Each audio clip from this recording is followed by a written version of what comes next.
So, today we will just talk with the mechanisms where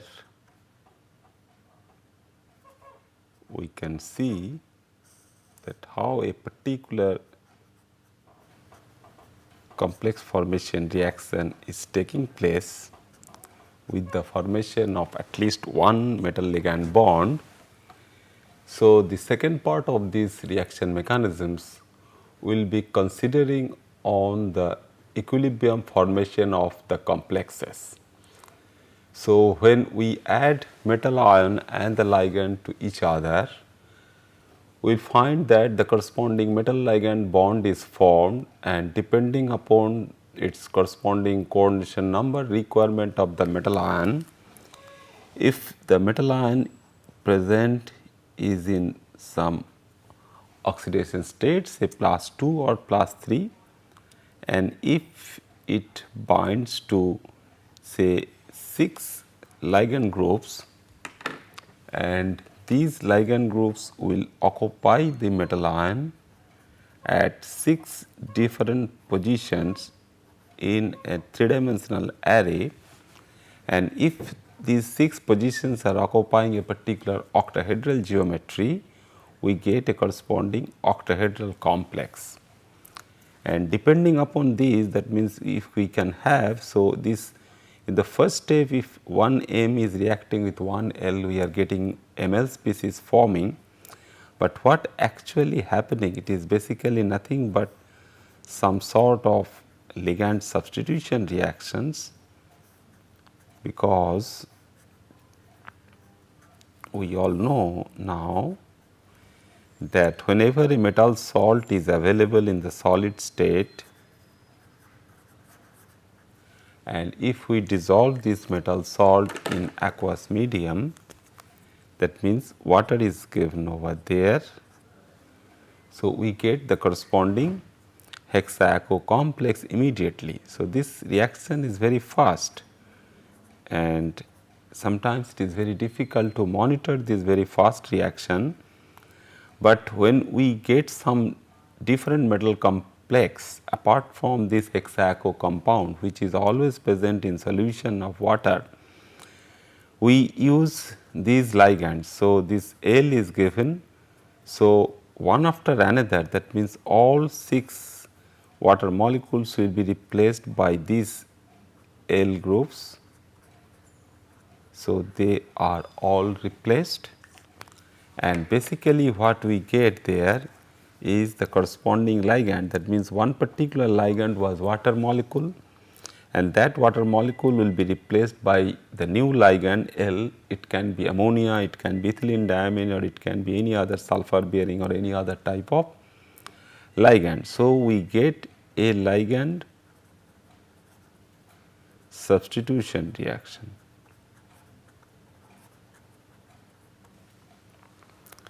And for such 6 ligands to occupy 1, 2, 3, 4, 5, 6, we get therefore all 6 steps.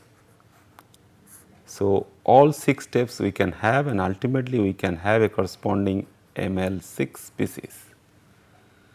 So, if we can monitor the corresponding concentration of either the free metal salt or the aquo complex in solution, and if we know the corresponding concentration of the ligand, we all know that the equilibrium constant for the formation or the equilibrium formation constant K can be found out. So, that we also know that depending upon the nature of the ligand and its corresponding chelating behavior, if they are chelating, the stability constant of the metal complexes. So, this K we get as the corresponding equilibrium constant, and if that particular K, which has some relation with the corresponding thermodynamic stability of the complex, we consider it as the corresponding compound is stable if the K value is pretty high. That means what we can find out, we will find out the concentration of the metal complex formed. If this compound, because most of these cases what we study in these octahedral complexes of Mn plus is the corresponding metal complexes of transition metal ions. So, if this is a transition metal ion, that means that particular transition metal ion would be colored, and if we can monitor the corresponding formation of this Ml or Ml6 compound by looking at the corresponding lambda max value for the formation of this particular MLS species and its corresponding epsilon max, the molar absorptivity of that particular compound. So, we can find out this corresponding concentration of this ML6 species, concentration of the M is known, and concentration of added L is also known to us. So, that gives rise to the corresponding equilibrium constant. So, equilibrium constant tells us that how the stability of the corresponding compound is forming due to the corresponding ligand substitution reaction by stepwise replacement of all the 6 water molecules by these ligands. So, when we consider this as the equilibrium formation of these complexes, the reaction mechanism will not tell us how quickly they are forming, that how quickly the equilibrium is achieved for the formation of this particular ML6 species. So, we will just utilize something what we consider as the rate. That means the rate of the reaction at which, whether the rate is very fast or the rate is very slow, at what particular rate the metal ion is reacting with the ligand. So, the rate is important in understanding the corresponding mechanism and the chemistry of these transition metal complexes. So, in particular case, if we just consider that if we want to understand the corresponding electronic structure at the same time and the involved intermediates. So, if this ML6 is forming over there, so the other steps what we have utilized is the corresponding stepwise replacement of the water molecules by L. So, these species we can consider as some intermediates also. So, if they are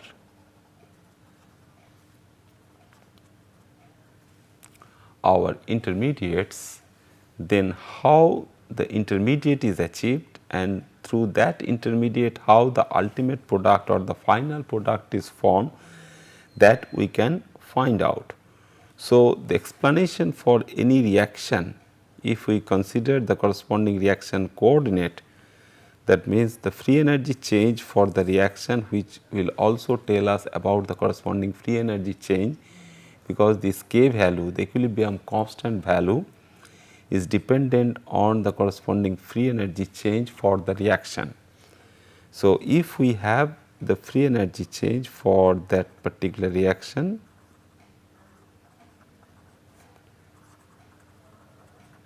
so if we have the free energy change along this axis and the extent of reaction on the other axis,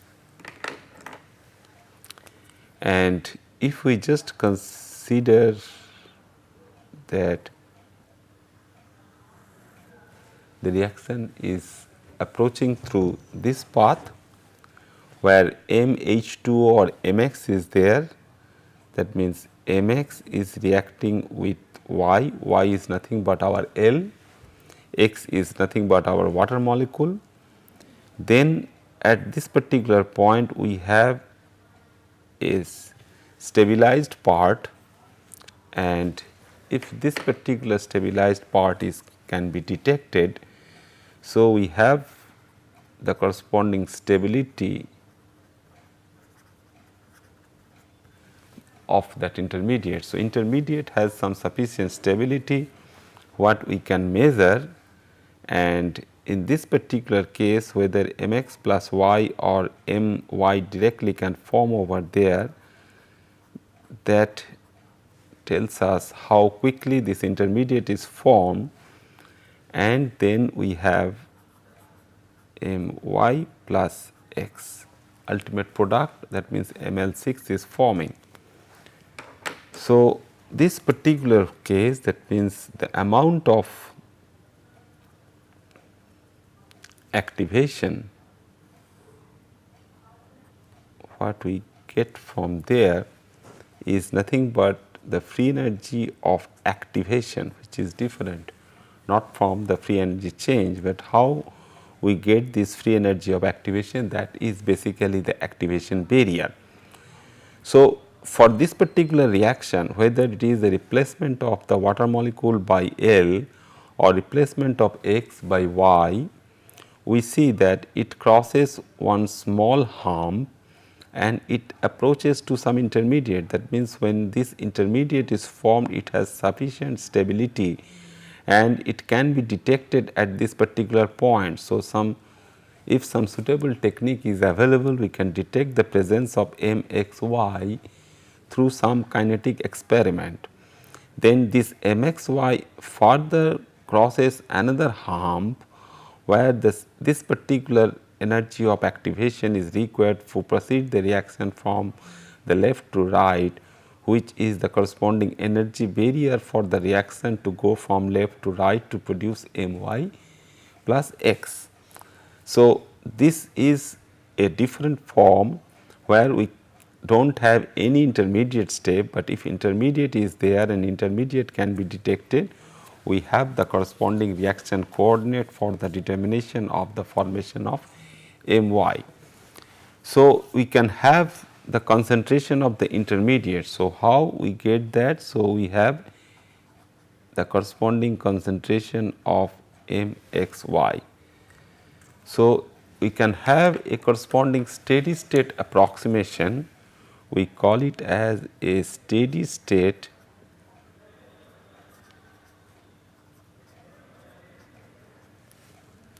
approximation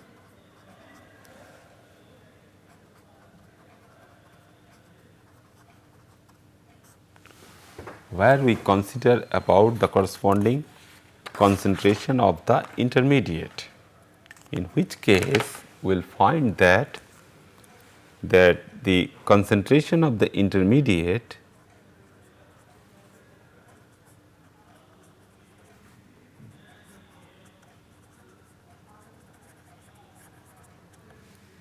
is assumed to be small.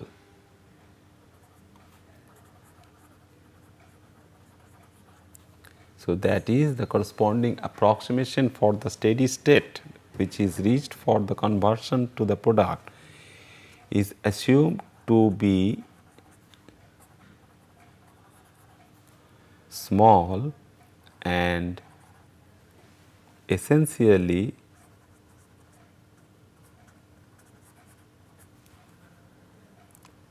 unchanging or not changing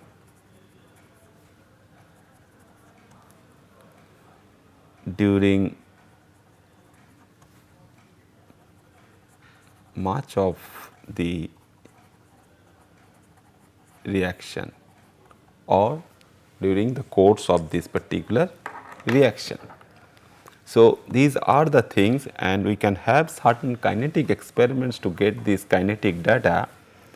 So, what are those kinetic experiments? So, in our hand we can have kinetic experiments. So, we should have certain parameters which we can be detected, and in the first case what we can find out from a particular type of kinetic experiment is the order of the reaction.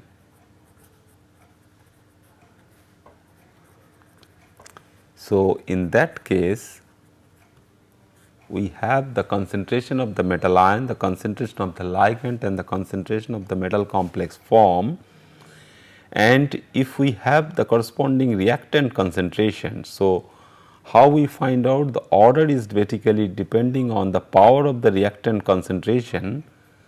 So, how it is dependent on the rate of the reaction. So, power of the reactant concentration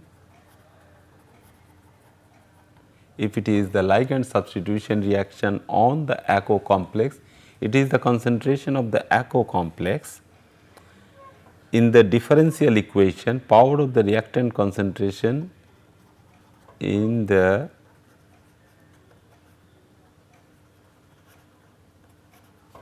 differential equation that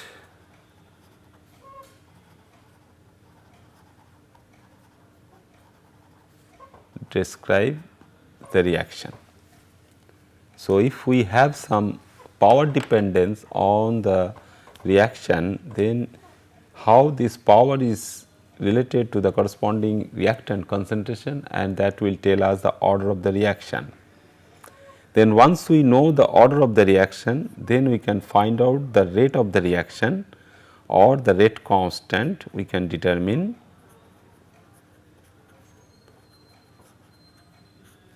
So, the rate constant, how quickly the reaction is taking place, that means the speed of the reaction.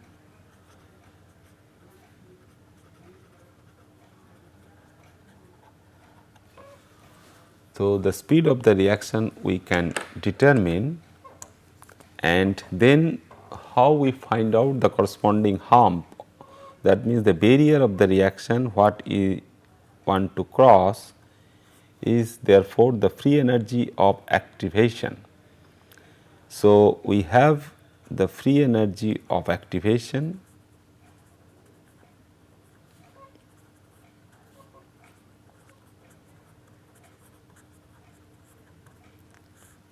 and we will follow the Arrhenius equation, and that Arrhenius equation will tell us that the rate of the reaction, that means the speeding off of the reaction can take place at every 10 degree centigrade temperature change to double to triple.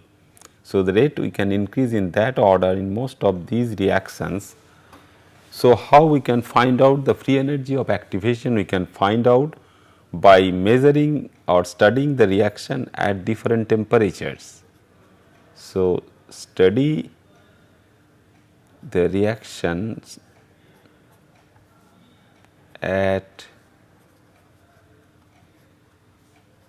different temperatures. That basically gives us the corresponding free energy of activation, and then we can have another important parameter that we can determine is the heat of activation. It is the free energy, and we all know the free energy, the delta G, the change in free energy has two components. One is the delta H term, another is the T delta S term. So, the enthalpy or the heat term or the delta H term is the corresponding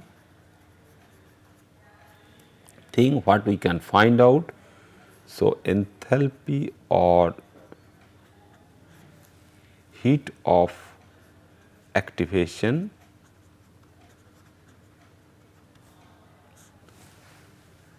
So, heat of activation also we can determine from this study, and lastly once we can have this enthalpy, we can also determine the entropy of activation. So, if we determine all these together, then we can find out, because in some cases also we have other dependencies also, that means the pressure dependence. If there is a change in the pressure while going from left to right, we get the corresponding pressure dependence of any particular reaction. So, if we get all these values in our hand and we can further interpret all these data, so we can have the interpretation which gives us the corresponding reaction mechanism,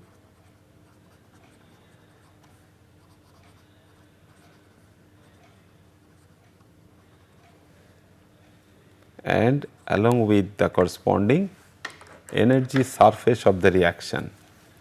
That means we get the corresponding energy surface. So, depending upon the corresponding rate of the reaction rate constant, when we find out, we have the speed of the reaction, because we find that while we go for the corresponding substitution of the water molecule by some ligand, we see that in some cases the speed of the reaction is very high, and immediately we can substitute all the water molecules by some these ligands. So, we can have, depending upon the corresponding kinetic parameter, we can have the thermodynamic terms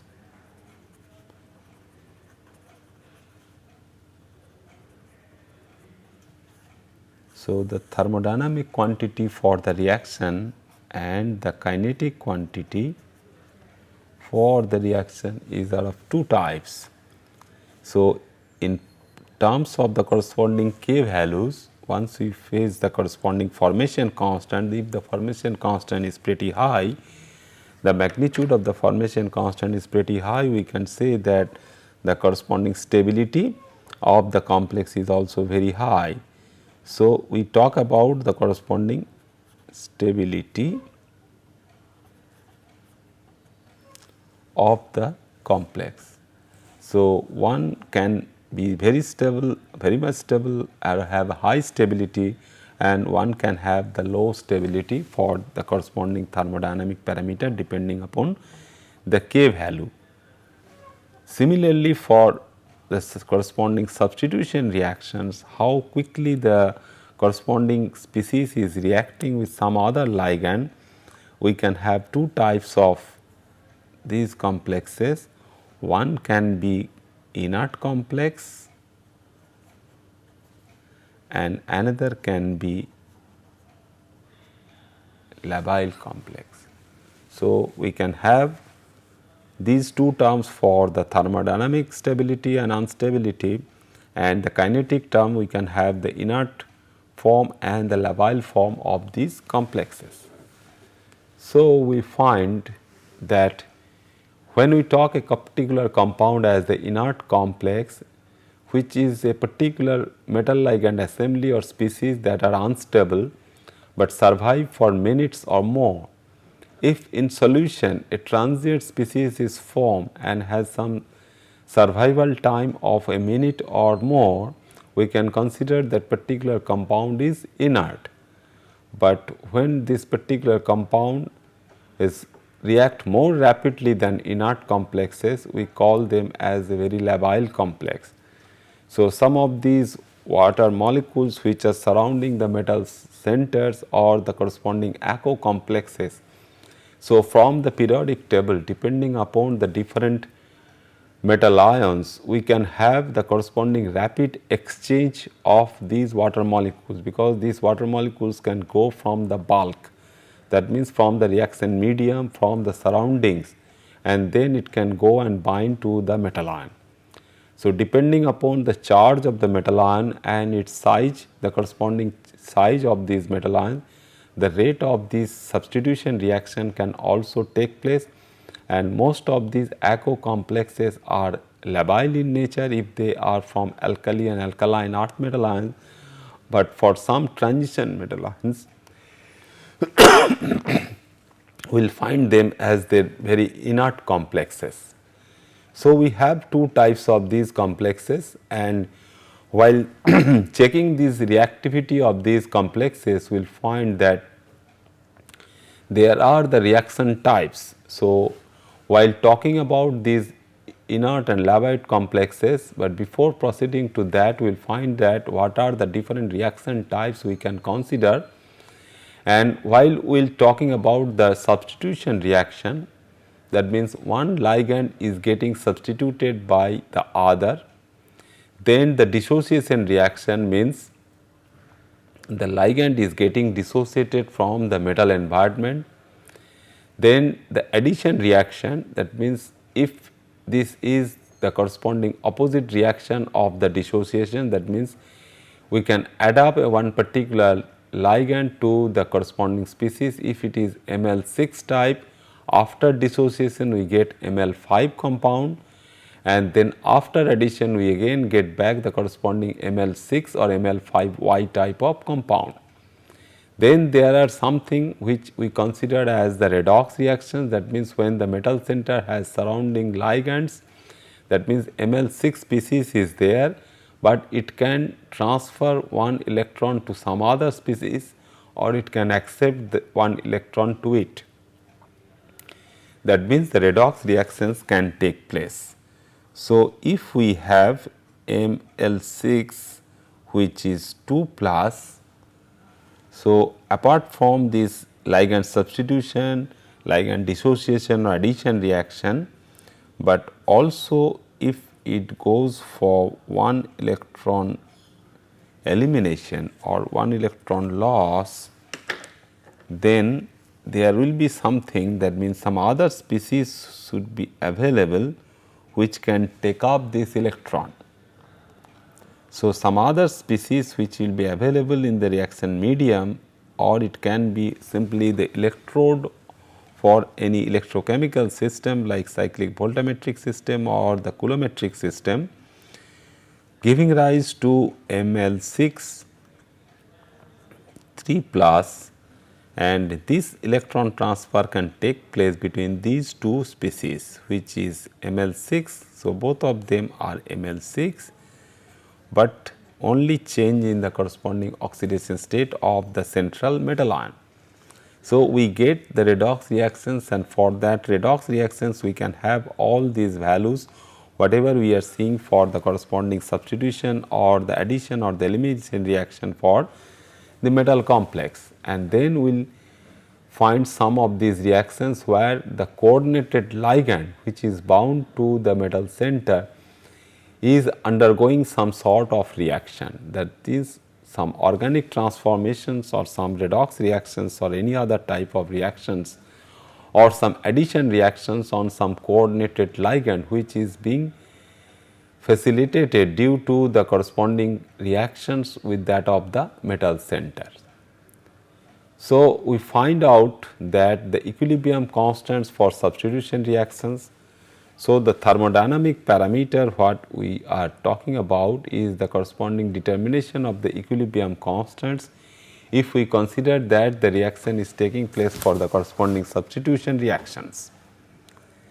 Then we can have the kinetic versus thermodynamic stability of the metal complexes. So, the kinetic lability or inertness and thermodynamic stability or the corresponding instability or the opposite of that stable compound of these corresponding metal complexes can be classified in terms of two different terms. One is related to the kinetic term and another is related to the thermodynamic term. And one such substitution reaction is very easy, or very first substitution reactions we can measure for measuring the rates of water exchange reactions in aqueous metal ions. So, sometimes if we can monitor it by some NMR technique or in some cases by isotope effect, that means the water molecules which are being utilized, they are isotopically labeled, that means O17 or O18 of water molecules can be labeled, and we can find out the corresponding exchange reaction with that of our parent aqueous complexes. So, we find that we get two different types of these compound, one is labile and another is inert. So, how we get this particular reaction for this, that if we talk about the substitution reaction,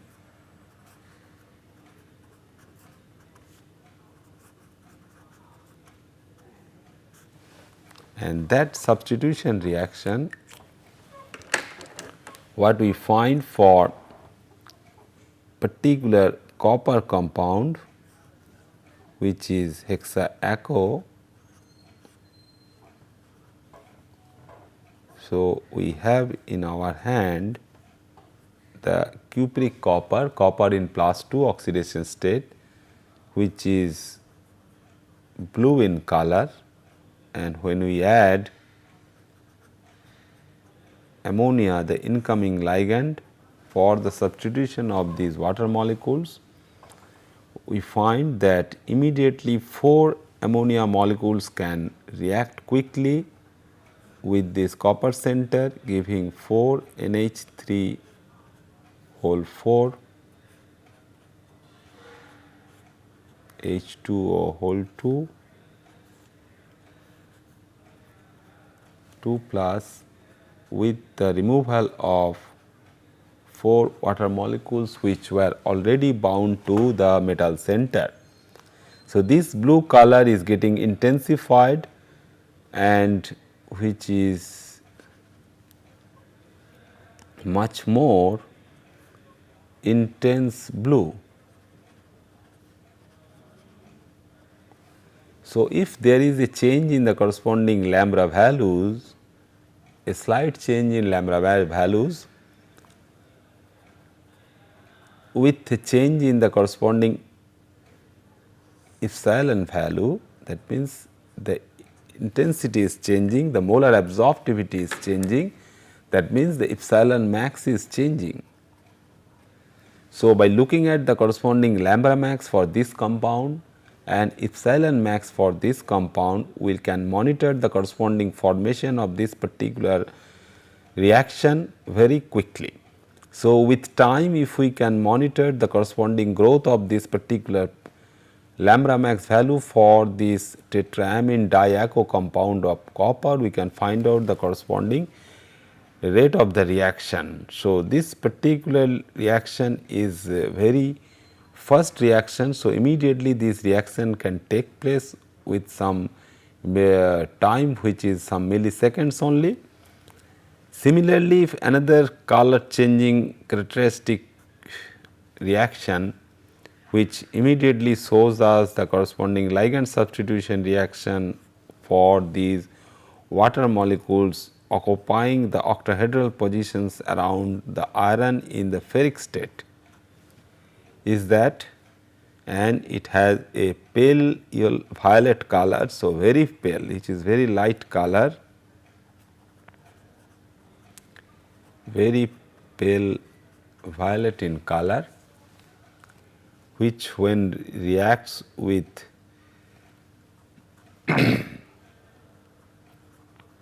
thiocyanate anion, and this reaction is in true sense is reversible in nature. We get with the attachment of one thiocyanate group to the iron center with replacement of one water molecule with the elimination of that water molecule. So, there is a characteristic color change if we get attachment of only one such thiocyanate group to the iron site, that basically gives us the corresponding reaction for that, and this red color formation is very fast and we get this sort of reaction or the previous reactions. These are very fast reactions. These are very fast reactions. So, this particular compound and this iron compound, both of them are ACO compounds. So, ACO compounds having a particular electronic configuration which is 3D9,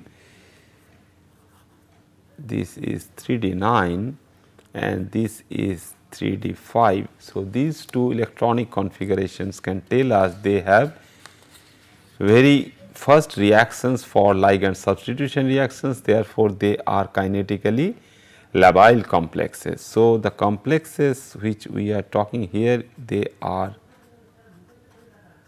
labile in nature. So, for such reactions what we find that if we just start from the solid compound like ferric nitrate,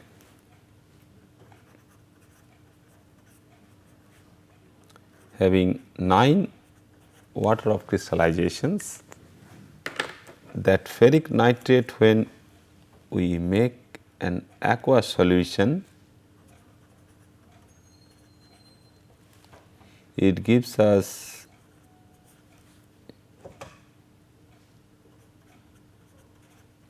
FeH2O whole 5 OH 2 plus at a particular pH value, otherwise it is all hexaco plus H plus, which is slightly yellow in color, and this basically gives us Fe hexaco 3 plus, which is almost colorless or very pale violet. So, this particular one, so if we just go for this is a typical acid base type of reaction. So, on the complex also we find some acid base type of reaction, because the water molecule which is bound to the corresponding ferric center, this is ferric center, so iron in +3 oxidation state. So, it is polarizes the corresponding OH bond, and the pK value of this particular water molecule is getting lowered, and we get for the corresponding deprotonation, and proton is being lost from the medium, and we get the corresponding species in this form. So, it is the some sort of acid base type of reaction, and when it reacts with say some chloride ion, when the chloride ion is supplying to these, so we get another compound, because most of these compounds what we are talking over here, they are all labile compounds. So, here also we have again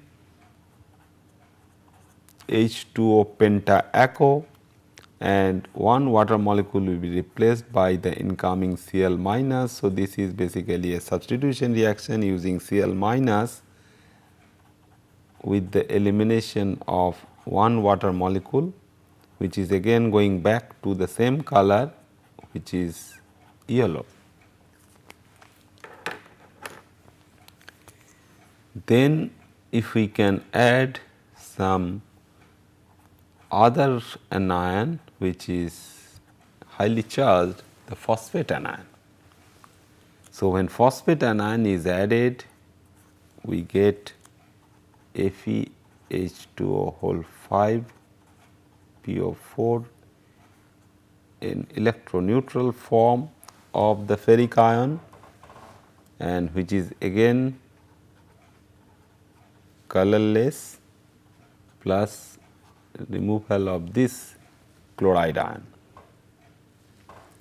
And what we have seen in our previous reaction, that this particular species is reacting with thiocyanate. So, at this particular point the thiocyanate is forming strong bond with the iron side. So, if we had thiocyanate anion over here, we get the red compound FeH2O whole 5 SCN 2 plus removal of the phosphate anion part, and this further can react with fluoride anion, unlike this chloride anion, but it can have stronger binding affinity. So, you have FeH2O whole 5 F 2 plus SCN minus. So, we have given some examples of these metal complexes and their corresponding ligand substitution reactions one after another. And how we get these reactions, because if we can monitor that what is forming over there and whether some intermediate is forming during all these reactions. So, if we are able to monitor the corresponding lambda max values, that means the UV visible spectra for monitoring the formation of the different species, we find that all of these compounds are labile in nature. That means the ligand exchange reaction takes place at the time of mixing of the solutions. That means whenever we add fluoride to this particular solution, the thiocyanate will immediately kicked out from the medium and we forming the corresponding fluoropentaaco iron 3 plus compound. So, at the time of the mixing this is forming. So, the labile complex therefore, we can define as the Nobel laureate Henry Tauve's definition. So, Tauve defined this labile complex is that when the reaction half life for these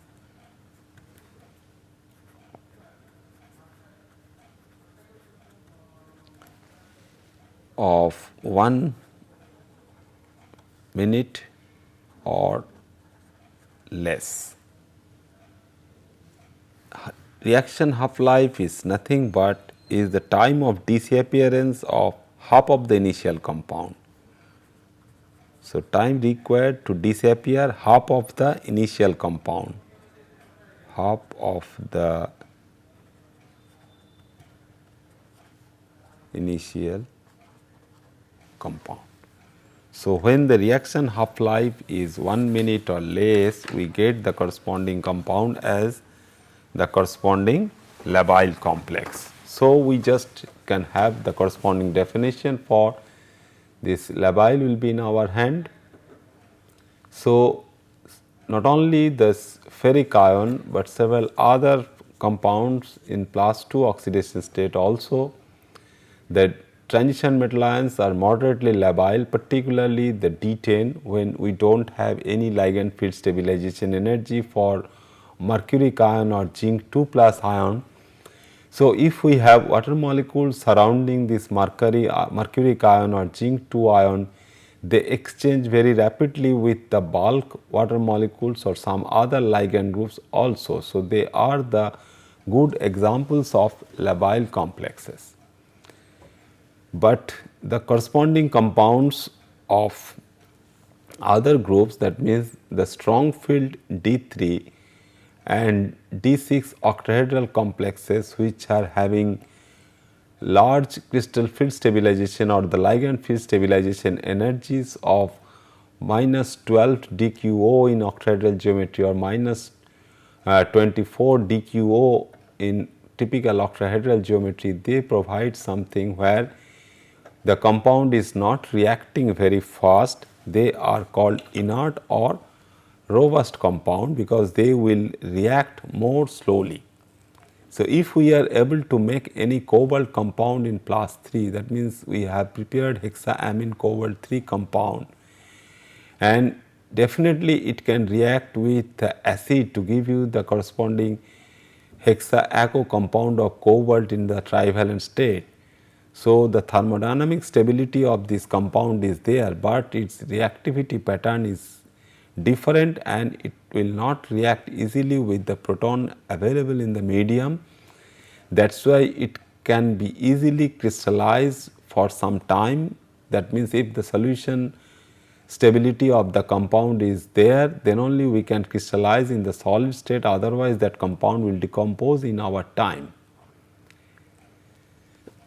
So, increasing the LFSE values improves the inertness. So, for these two, that means these D3 and D6 octahedral complexes, the LFSE values are there, LFSE values are pretty high, that is why it has the corresponding inertness into the system. And compared to the first and first row transition metal ions, the second row and the third row transition metals are generally more inert. That means, we know the corresponding splitting is more, that means the ligand field splitting is more. So, if we move from iron to ruthenium to osmium, similarly from nickel to palladium to platinum, we will find that both ruthenium and osmium as well as palladium and platinum can show more inert complexes. So, when we study the kinetics of these complexes, we will find that the good choice would be the compounds from the second and the third row elements. That means we can immediately find that the ruthenium and osmium cases, or for palladium and platinum cases, we can measure the corresponding rate of the reaction very easily, because most of the compounds available from there are inert in nature. So, we will talk about the different associative versus dissociative reactions. Before we finalize this thing, that means we go for these associative and dissociative reactions after completing the corresponding reaction, when we consider this as how we get these inert compounds. So, the inert compounds are nothing but they are reacting slowly. So, inert complexes are those which react more slowly, and we also call them as the Rover's compound.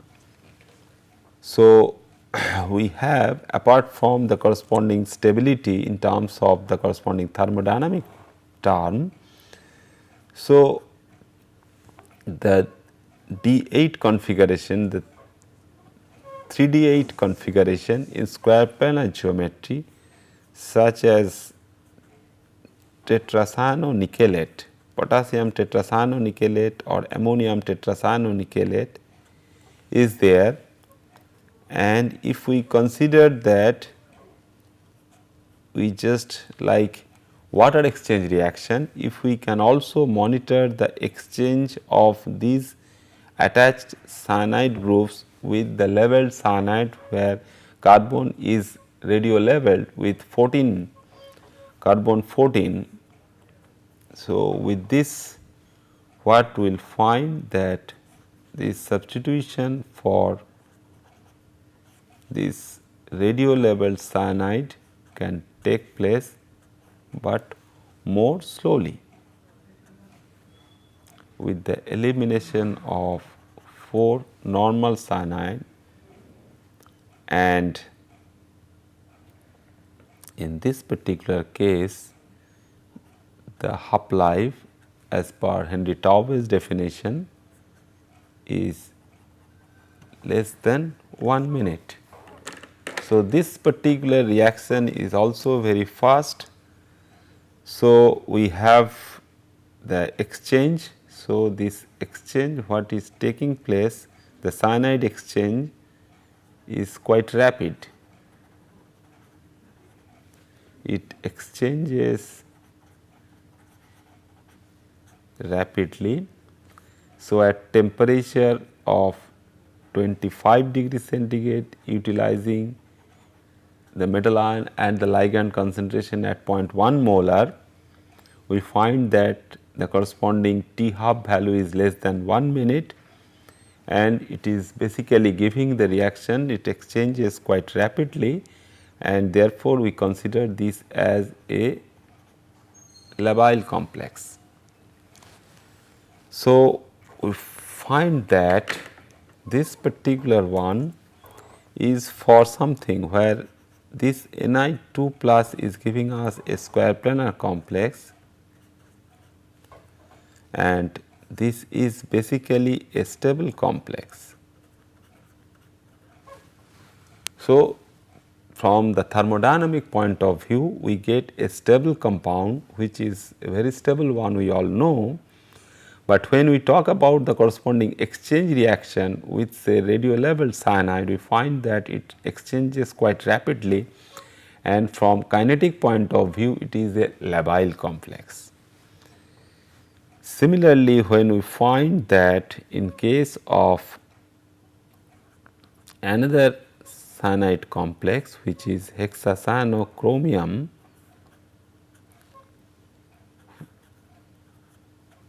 which when exchanges with 4 radio labeled cyanide, we get 14 CN whole 6 3 minus plus 6 Cn minus, and in this particular case our T half is 24 days.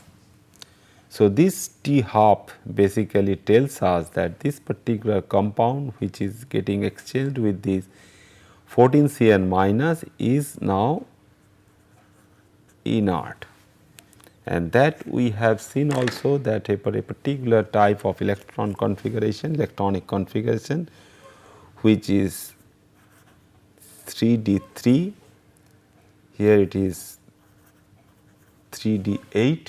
So, for 3d8 in square planar geometry, what we expect that it also can give rise to some inert compound, but this particular inert compound we are not getting in case of nickel, but expectedly we can have this for palladium and platinum compound, but in case of chromium for the first transition series element it is kinetically inert compound. So, we get basically a compound like this which is inert. Similarly, another example we can have, and what we have seen just now also, that this fluoro compound also we have seen that this is a labile compound because it exchanges quite rapidly. It removes the thiocyanate group from the coordinate sphere of the iron, but it has large equilibrium constant of formation, because when we find out the corresponding K value, it has a large value of the corresponding equilibrium formation constant. That means it is thermodynamically stable, it is not unstable, it is thermodynamically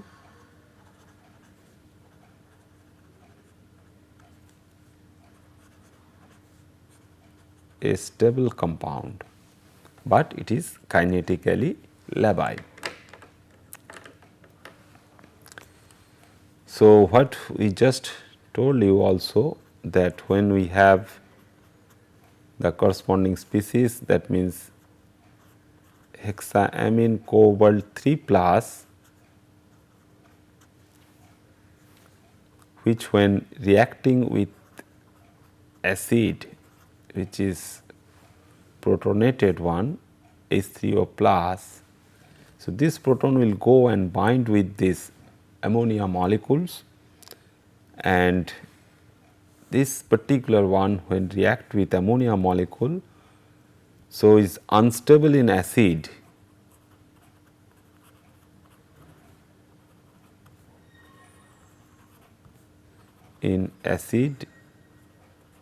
medium. So, it is unstable in acid medium, that means thermodynamically, since this is stable, but this is unstable. So, these two things are going in some cases not in the same direction, but what about its corresponding kinetic term? It is unstable in acid medium, that means if we put in the acid medium, it definitely can go for the corresponding decomposition to give us the corresponding hexa-aco compound,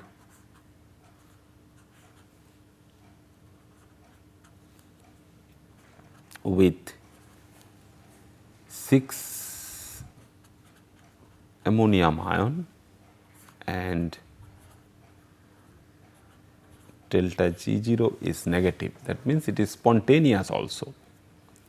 So, the formation of this particular one, that means slowly it can form the corresponding hexa-aco compound, but it is unstable in acid medium, that means it gives us that idea that it will decompose slowly with the acid, but the reaction is very slow. Reaction is very slow, that means it is reacting slowly with the acid available in the medium. That means this particular compound which is in 3 the 6 electronic configuration is kinetically inert. It is unstable thermodynamically, but kinetically it is inert. Okay. So, next day we will just consider about the other reaction mechanisms. Thank you very much.